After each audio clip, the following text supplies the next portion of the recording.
Yeah, today's video is going to be all about applesauce and the wood cook stove.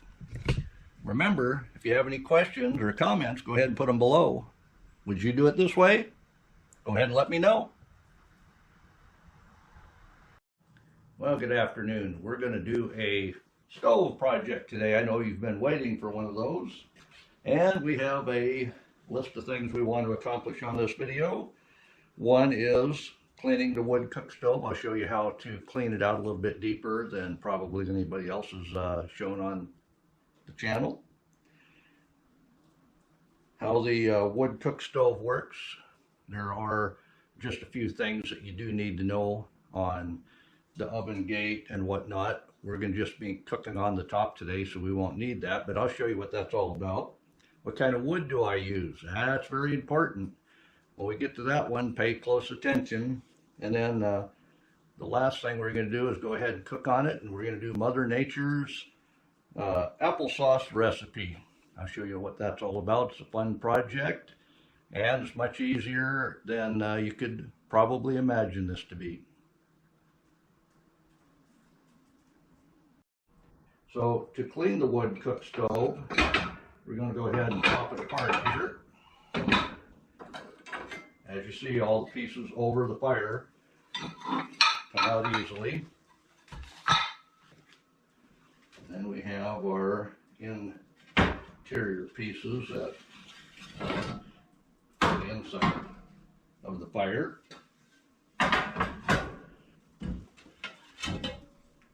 And it's just turning fall now, so it's a perfect time to take this apart and clean it up. And we'll get you in here close so you see what's going on. So as you can see here, this is the inside of the stove. This is where the fire is lit.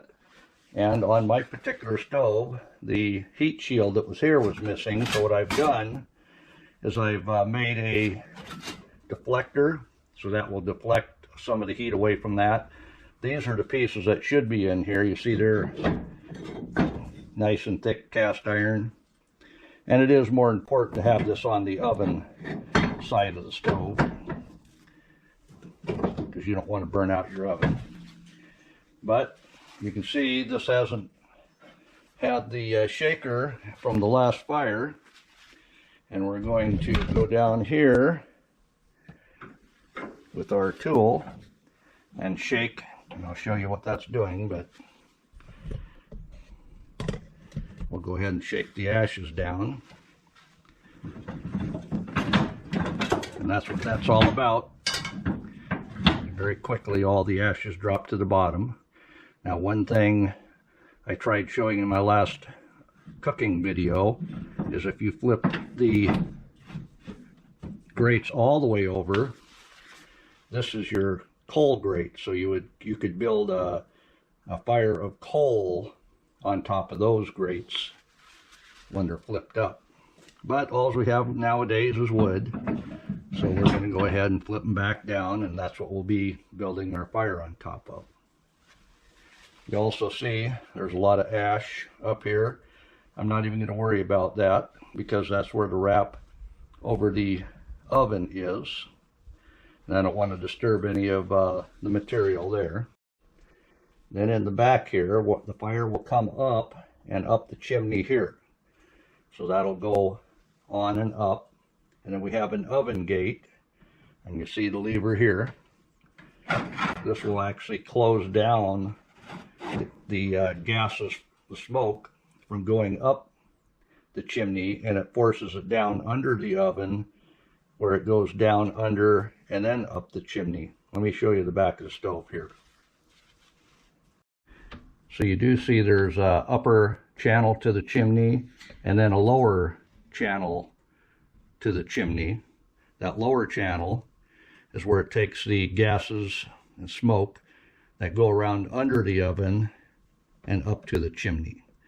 If you're just using the top, obviously it's just going straight into the chimney. Now, one thing people do not understand is there's a 7-inch size off of the stove to a 6-inch stove pipe. You can buy those at the hardware store yet. They're not round, but you can squish them to make them oval to fit your stove ring. That's what it's all about. So you should be able to find a 7-inch to 6-inch chimney adapter. And like I say, you squish it ovally to make it fit. Now there are 3 ways to control the heat on your wood cook stove. When you're lighting it up, you'll open the air inlet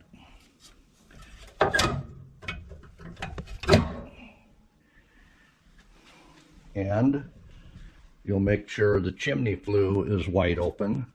The gate inside there matches the handle, so when you see it straight up, that means the gate inside is open as well, and then as you turn it, it will close that chimney gate. So we're going to leave that open while we get this lit up.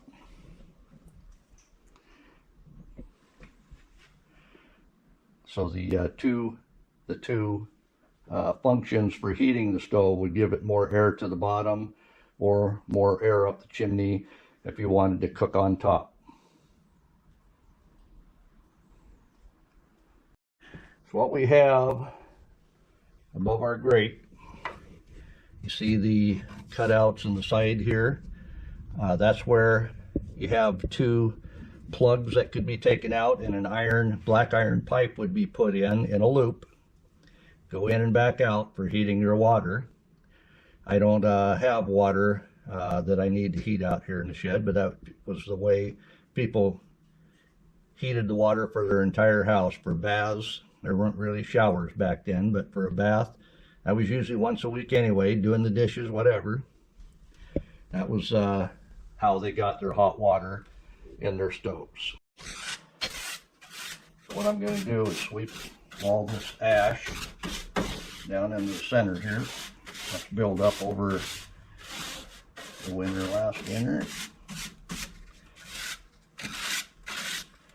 And gently take anything off the cooktop.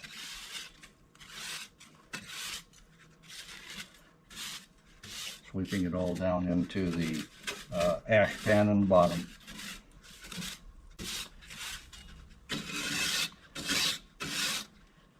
All right, let's look at the ash pan in the bottom. So obviously the ash pan is going to be on the lowest part of the stove.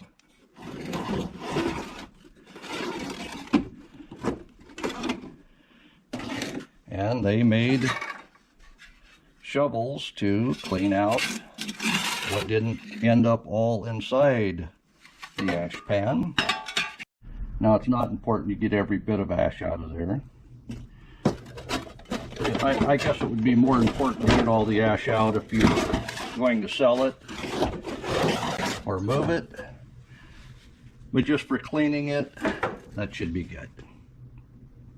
You do see that is a round oak wood cook stove. I believe this was made in the late 40s, early 50s. We've got our fire loading port. That's where you put the wood in. If you're not using the burner on top, you can just lift the burner and drop it in that way as well.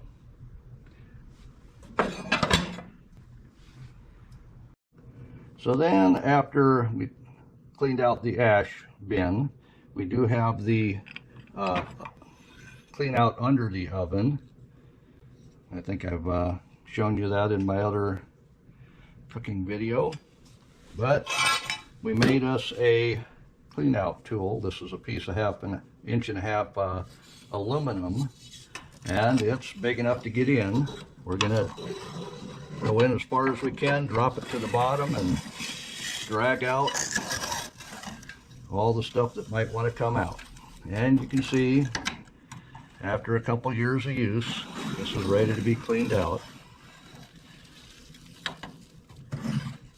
Matter of fact, this is the first time it's ever been cleaned out. And having that angle iron with the angle on it allows me to drag a good pile of whatever wants to come out. You're going to want to reach around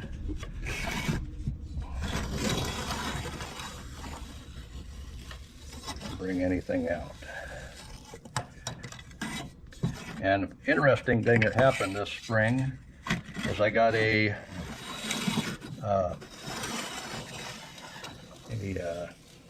what was it? Starling inside the party shack. Now, how the heck did he get in? Because I don't have open windows or open doors. Well, he went down the chimney, fell down inside the stove, knocked out this clean out plug, and was inside the building.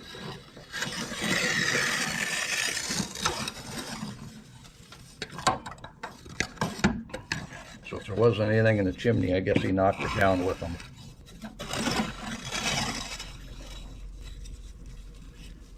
But this was normal.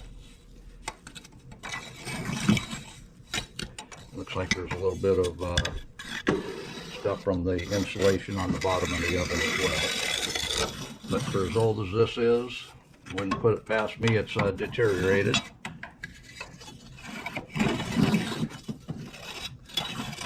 But I did get a good amount of stuff out of there.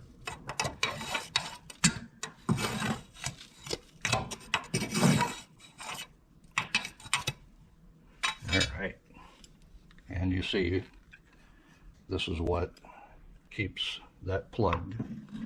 There's a counterbalance on it that keeps it in place. And that brings us to the next point.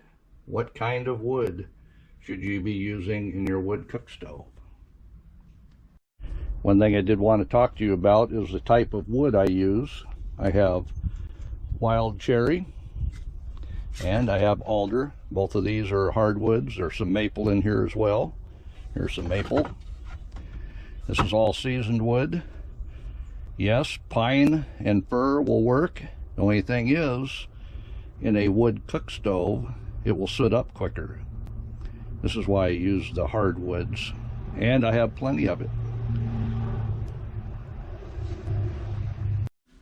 And one thing you will want to have for your wood cook stove is a whisk broom. This one is made of natural material. And I'm not happy about the top being made of plastic, but yeah, it works. About all you can find. And then I had a question about thermometers. How can you put a thermometer in an oven? Well, what you want is an oven thermometer. Yes, they do make oven thermometers as well. One thing I found at the store, because the oven door thermometer doesn't work, is this short one. So I think I'm going to drill the front door of the oven where this one doesn't work and install it there. This isn't a collector piece. It's something I'm going to use, and when I'm done with it, hopefully the rest of the families after will be able to use it. So all I need is an accurate reading for the oven. But we'll go ahead and get a fire started, and we'll start our applesauce. Mother Nature's recipe applesauce. You're going to love it.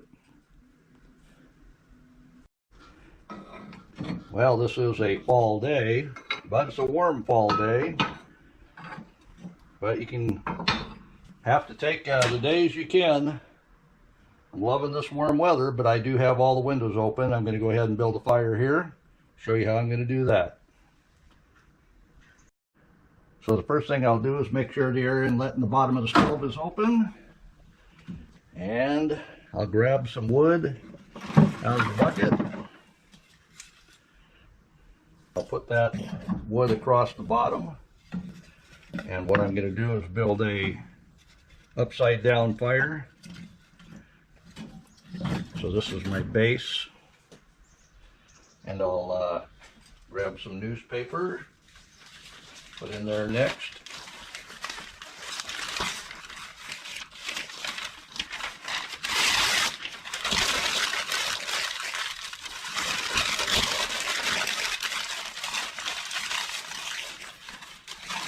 Lay that across, and then put a few more pieces right on top of that. You see this is split wood. Split wood will catch fire better than round wood. This is all seasoned, but the split wood will catch fire quicker. So get the rest of this paper out of here. Get rid of it.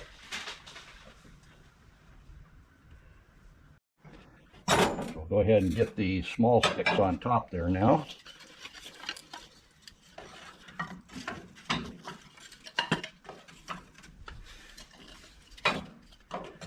You may have another way to light your stove, but this works for me.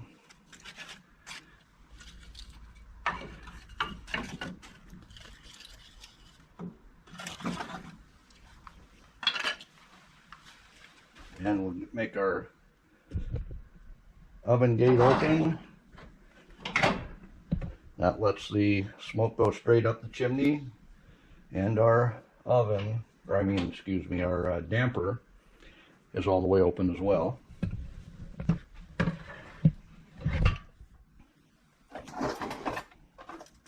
All we need is some matches. I got them right here. And these are not strike anywhere, strike on box only. Yeah, well.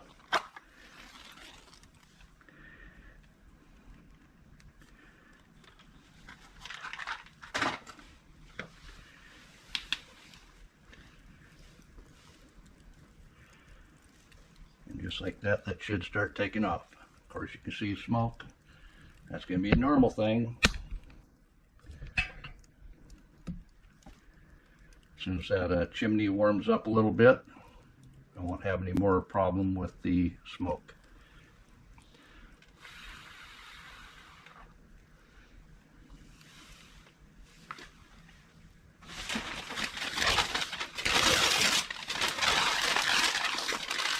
It's a warm day out, that's why it's doing that.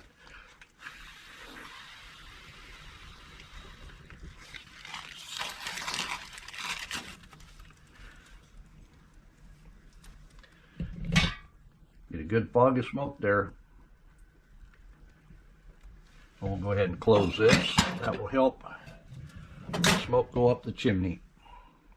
Cleaning all the stuff off of the burners leave lots of gaps there as well.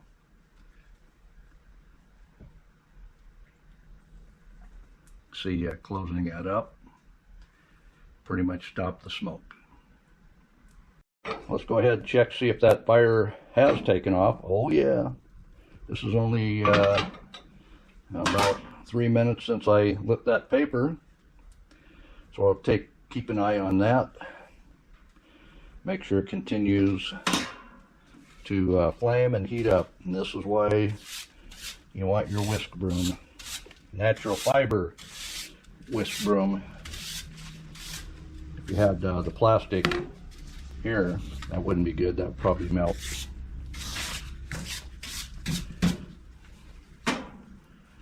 it still going? Oh yeah. So it's right around the 4 to 5 minute mark on the fire that I lit.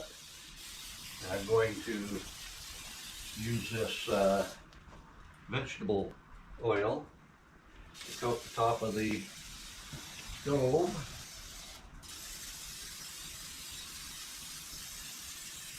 I'll show you what we're going to do with that. We're going to clean that up nicely for cooking. Grab a piece of paper. Doesn't matter what kind of paper, you just happen to see Sunday comics. Keep your hand off of the grill.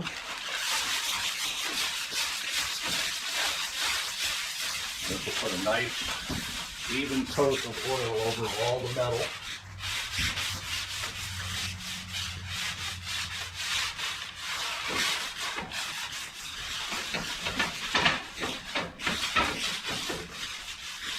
Making sure I'm not getting my fingers out on that. It's over at the firebox. It's getting hot.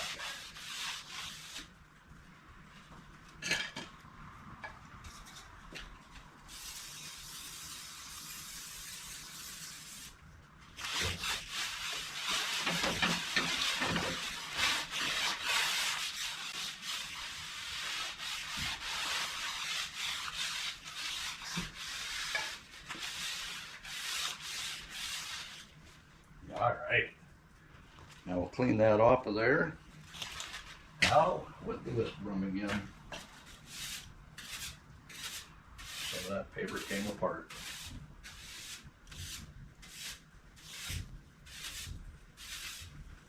How's that fire doing? Oh yeah, she's looking good. Like I say, it doesn't take much paper when you do the upside down fire, kind of like I did. After that's established, you can throw bigger pieces in, you can throw round pieces in. Well, that fire is going very well. I have good dry wood, so I'm going to go ahead and close down the air inlet, about 3/4 of the way closed. It's only been about 7 minutes since I lit it. I'm going to close down the damper just a little bit. That's going to bring heat to the top of the stove where I'll be cooking. So we're going to need a lot of water for this project. Oh yeah. That's a hot stove, just what we want. So it is a warm day out, so I do have the doors open and the windows.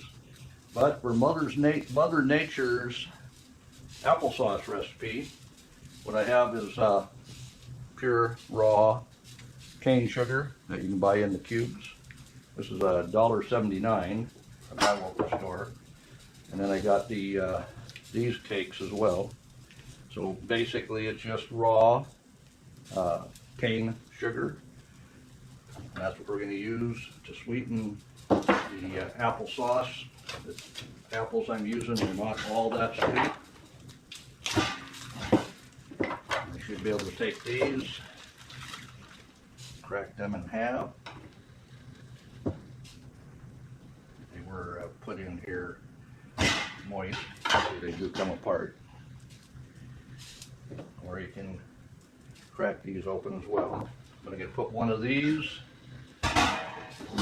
in the pot, bottom. Then I need some water, so let me grab some off the stove. It's not hot yet, but I need the water.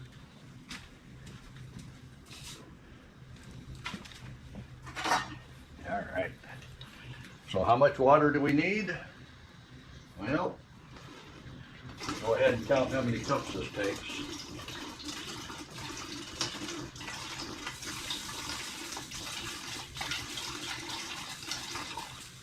Yeah, you figured me out. I was cheating. Basically, I have a 1/2 inch of water on the bottom of that pot. Most people's recipes say 1 cup of water. Well, they're using a lot smaller pot. So putting this in the bigger pot, like I say, I do about a 1/2 inch on the bottom. You'll see why. Well, as you can see, Mother Nature gave me an overabundance of apples, and they are ready. You can tell when the bees come in, they're ready to eat on them too. So we're gonna pick us some apples.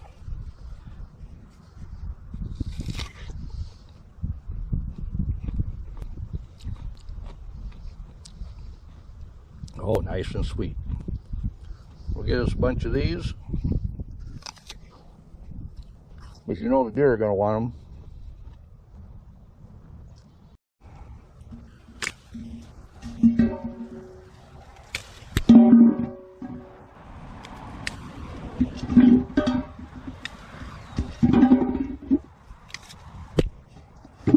Yes, Mother Nature was good to us. So I've got a 1/2 bucket of this style of apple, and we've got a separate kind of tree. That one was there, this one's right next to it. But these are a little bit sweeter and a little bit riper. So putting a mix in, make your apple sauce really tasty. So you see here, like I say, I've got about a 1/2 inch of water in the bottom there, and one of those pure cane sugar cubes. I'll let them warm up on the stove.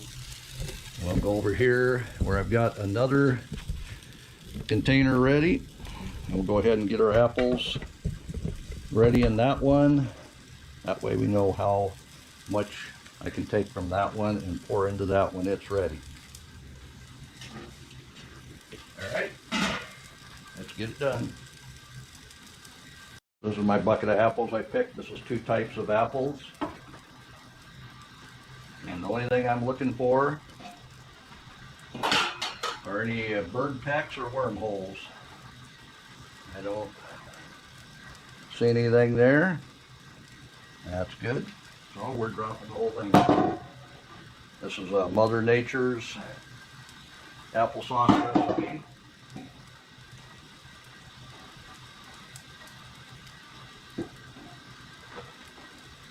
Like I say, just looking for wormholes. We'll go ahead and cut that open just to show you what's inside these apples. Nice and clear. But if there's anything questionable, we'll cut them open and check.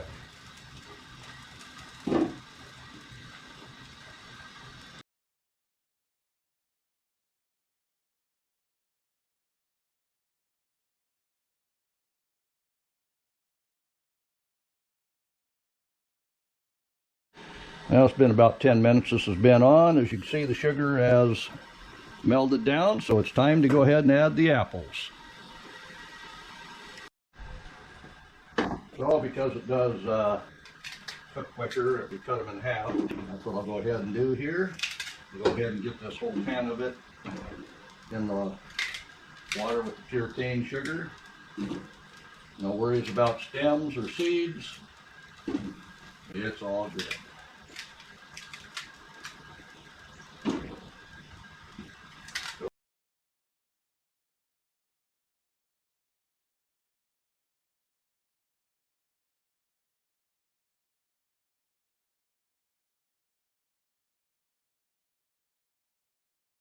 Yeah, that was all the apples. As you see, this is fairly full. I think we can get a couple more in there, so I'll go ahead and grab a couple more out of the bucket. We'll make sure the leaves are pulled off.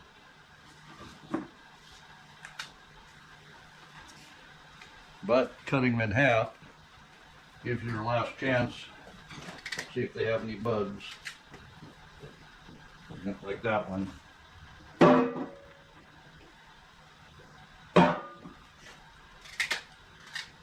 These are all pulled out of the tree, so they're not as bad as what could be on the ground. So we'll go ahead and set a timer for, since it's boiling, for 30 minutes, well, 35 minutes. There's a lot of apples there.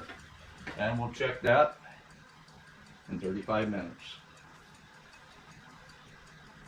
Well, we'll go ahead and throw a stick of wood in. It's been going about, 15 minutes. Yep, it needs wood.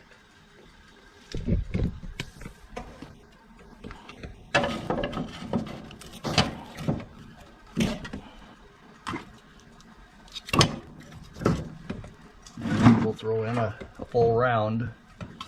Now that we have the fire established, that will take longer for that to burn.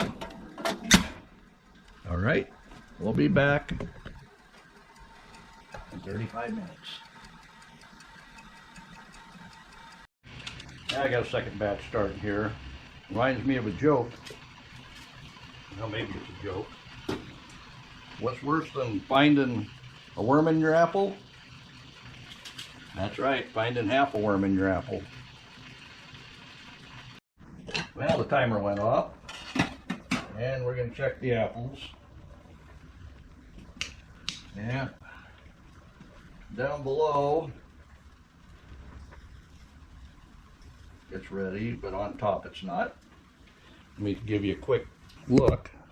All we did was put water up to a ½ inch in the bottom, and you can see it's boiling there. So I'm going to give it another, I'm going to say 10 minutes, and we'll check it again. I do have the second pot on as well. So pretty quick, by the time I get this one ground up, the next one should be ready. Well, let's get a good boil on it. And as you can see there now, that's all pretty much mushed down. You gotta push these top apples down. But we have applesauce. All right. I'll let that chill out on the cool side of the stove. That's how you regulate the heat on the stove, is move it away from the fire. My next one is about, thank you. My next one's about 15 minutes away. So we'll go ahead and give it 15 minutes on the second one while we process the first one. Well, this particular grinder here is made just for doing applesauce. So it'll spit the seeds and stems and the skin all out here while dropping in the applesauce in the other pan. So let's go ahead and get this loaded up and try it out. Oh yeah, we got mush. Like I say, this particular grinder, that's its sole purpose in life, is to make applesauce. And when you're doing it with stems and seeds, this is the only way to go.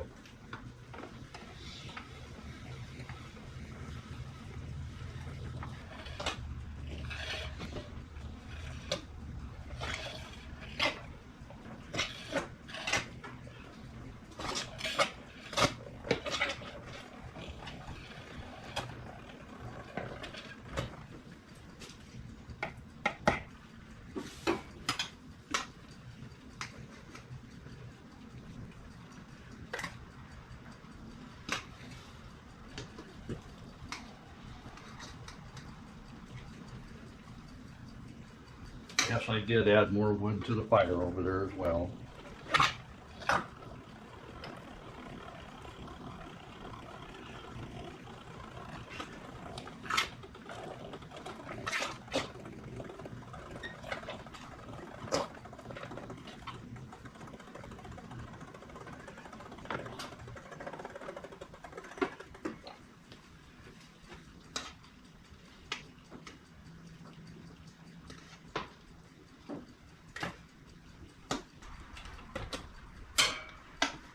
I'll get this mashed up and be right back with you. Well, that's the first pot full. I'll go ahead and mix that up here a little bit and give it a taste test. Now, there's several things you can do with this. I can put it back in the pan and on lower heat, make it into apple butter, and basically all you're doing is getting the moisture out to do that.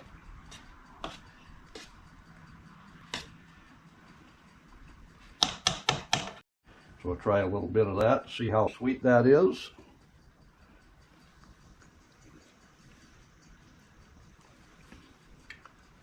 That's a little tangy. I'm liking it. It's gonna work for me. So the pot we just finished, we'll go ahead and put the water back in it. We got a little bit in there yet. Scrape out the burn that happens in it. That wood cook stove gets hot. We're not going to worry about any of that there. Go ahead and put one more block of sugar in with some water and get that one started. Because we have hot water over here now.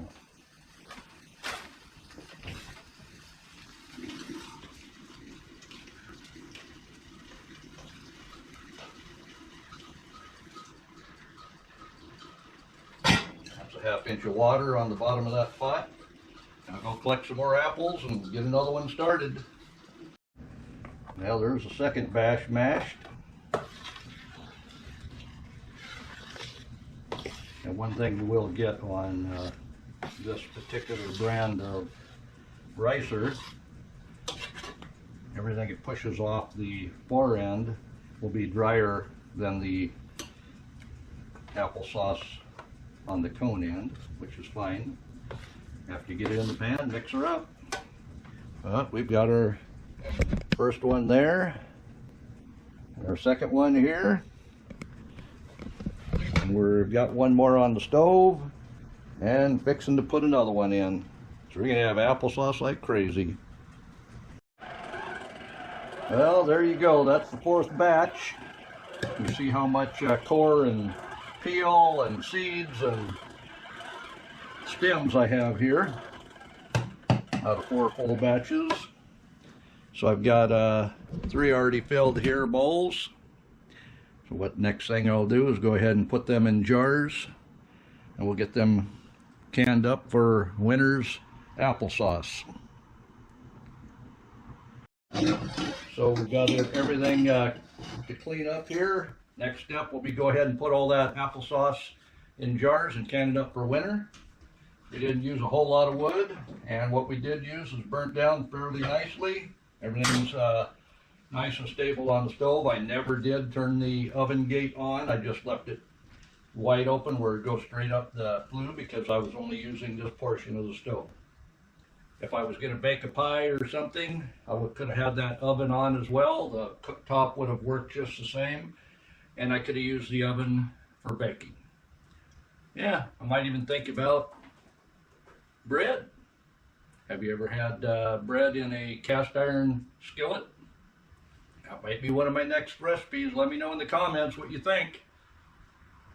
I love to read comments, and I'll answer all that I can. I've enjoyed making the apples before they fall on the ground into applesauce, and it's all worked out well.